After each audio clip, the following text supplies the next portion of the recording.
I'm going to make a shocking revelation here. I've tried cannabis when I was a younger lad, and I've also had to have Vicodin when I broke some ribs falling off, embarrassingly, a Segway in Santa Monica. And I can tell you that it was the Vicodin, which I was prescribed by my doctor, which gave me a massively higher high than the cannabis ever did. I couldn't see the logic between making the Vicodin a legally prescribed drug and making cannabis this demonized drug. Explain to me the difference. Well, I have to agree with you. I mean, I have no disagreement with that. I mean, I don't have an issue with marijuana being used for certain pain things. I mean, of course it's safer than Vicodin. I mean, I've had patients die off Vicodin. I've never had anybody die off marijuana, but I have had people come to me, hundreds of people that I've had to treat that have addiction to marijuana, that have serious emotional side effects as a result of that. So I think the issue here is, being able to decriminalize marijuana without question, but not making it legal. But let me ask you this then. Let me ask you this then.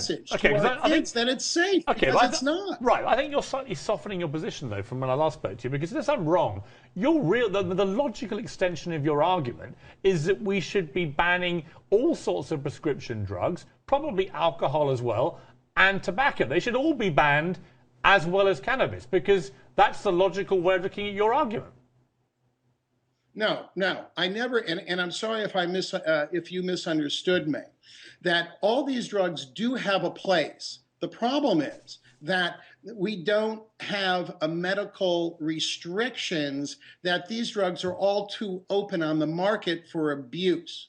Okay, marijuana needs to be a controlled substance, not legalized where we have commercials and we're sort of, the corporations are talking about which drug to get loaded on, marijuana this, marijuana that. Okay, that's what I'm talking about. Okay, let me get to Sanjay. We have to come up with a different concept. Okay, other than legalized or not. Let me go back to Sanjay. Let me ask you, Sanjay. I've made my stunning confession. I tried a bit of cannabis when I was younger. Have you tried it? I have tried it. And what effect did it have on you compared to, say, drinking alcohol or whatever? Well, the irony is, in some ways, because I've been working on this documentary, it was a while ago that I tried this. I didn't particularly care for it, actually. It made me kind of anxious, and it wasn't a very pleasant feeling, I think. And I talked to a lot of people who've had similar sort of experiences.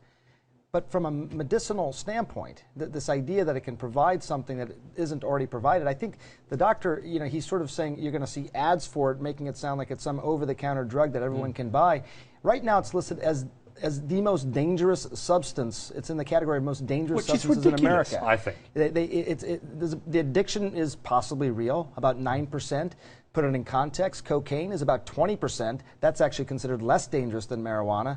Alcohol has a higher rate of addiction. Smoking, 30%, and that leads to far more deaths than marijuana. So I just don't quite understand the moral equivalence that the doctor is making here.